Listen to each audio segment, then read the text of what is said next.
Hi guys, welcome back to another tutorial. Today I'll be showing you how you can start to import your building into Twinmotion.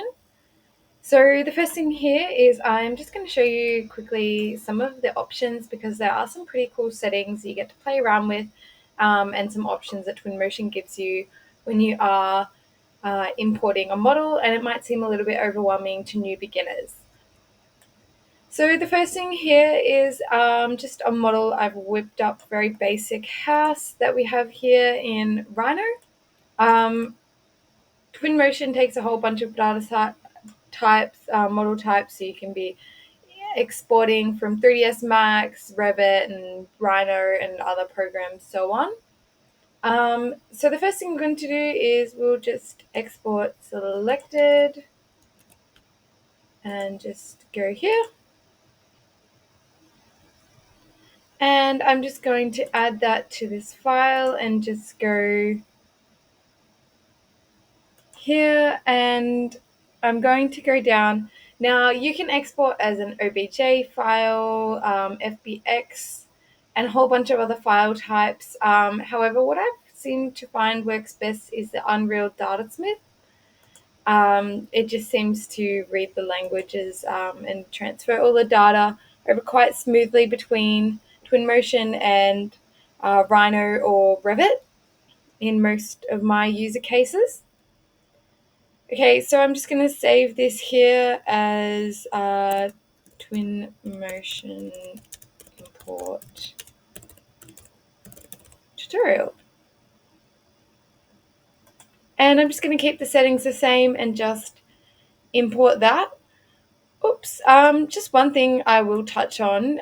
When you have a surface that has absolutely no 3D element to it, so it's just a plain surface, as we can see this is here, sometimes it won't read over very well into Twinmotion.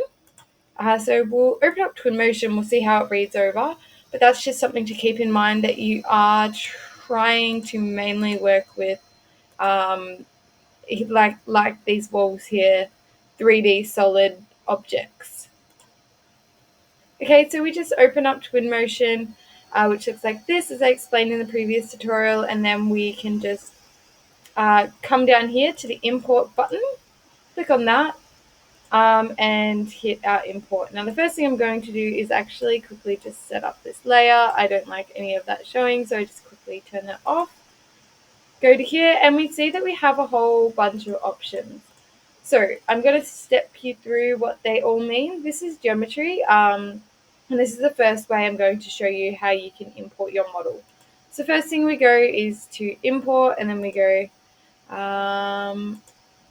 back here, and it was, what was it? Twinmotion tutorial.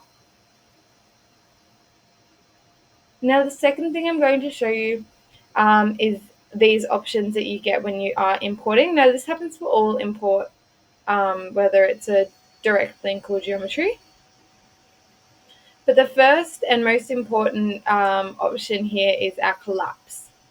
And so there's 3 options that we can choose, and basically we have keep hierarchy. Now this is probably the setting I recommend using the most. Essentially what it means is that the hierarchy from your model is maintained. So when we flick back here to Rhino, this here is a surface, and that means that we can apply a material to it. This here is a surface, and everything is seen as separate surfaces and broken down regardless of the groups.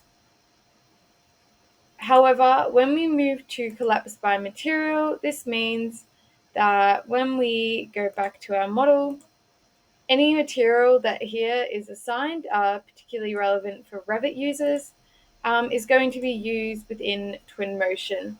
And it basically means that all material types will be collapsed and grouped in Twinmotion. So if you have assigned your roof with a steel material in Rhino or Revit or whatever software you're using, and then you import it into Twinmotion, it means that all things with that steel roof will be one group. It means that you can't individually select different parts of your roof and have them collapse. And now finally we have our collapse all. Now this is the least used. Very rare user cases for this would include potentially when you're working with a Revit model, and you're wanting to import a multitude of geometries or direct links, and models that are coming from more than one model.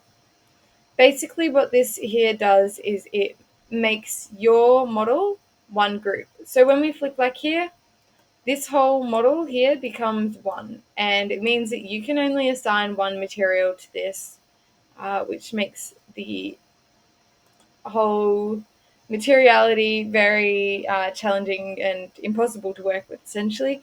So I guess in user cases where you are doing this, maybe perhaps you're creating a very minimal context model, or you're just wanting to show all of the servicing of your building, and you might have two models that exist. So you've got your house, and then you might have one that has plumbing, and so you would just import your plumbing in one file, and then you could just have that as like a red color, and then your house could be a translucent color or whatever you choose for your graphic display.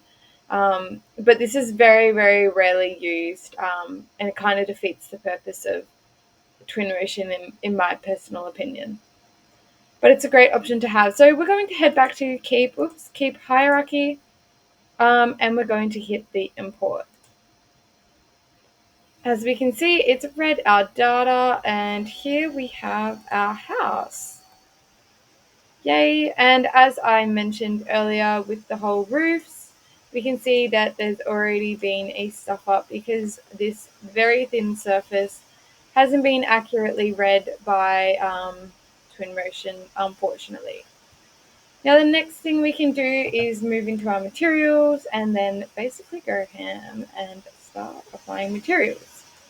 Now, when applying materials, the first thing we want to keep in mind is that we have this apply to object and replace material option.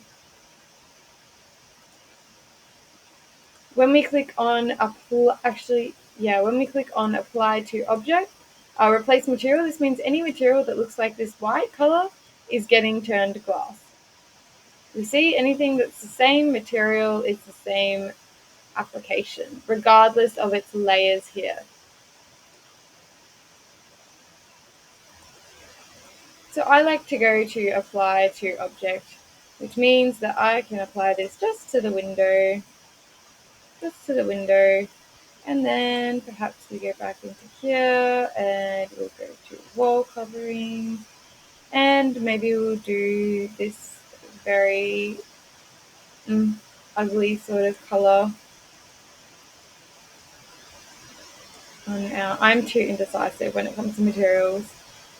But we get the idea of how it works. We also have the ability to then play around with our materials. We can duplicate this and go to rename. We might just call it, maybe we want this to be matte pink wall. And in this case, then we would edit this.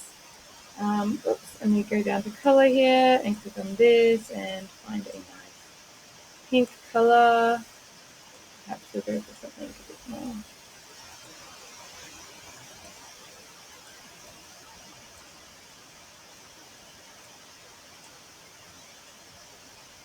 And now we have a pink door on our house, and we might just make a cork house just to show you how that you can then go and change the scale that displays at. So it's a lot more realistic, cute. And that's just basically an overview. There's a whole bunch of materials that you can start to use, start to play around with, and obviously you have that ability to then go and change all the colors, which is pretty awesome as well. So have fun.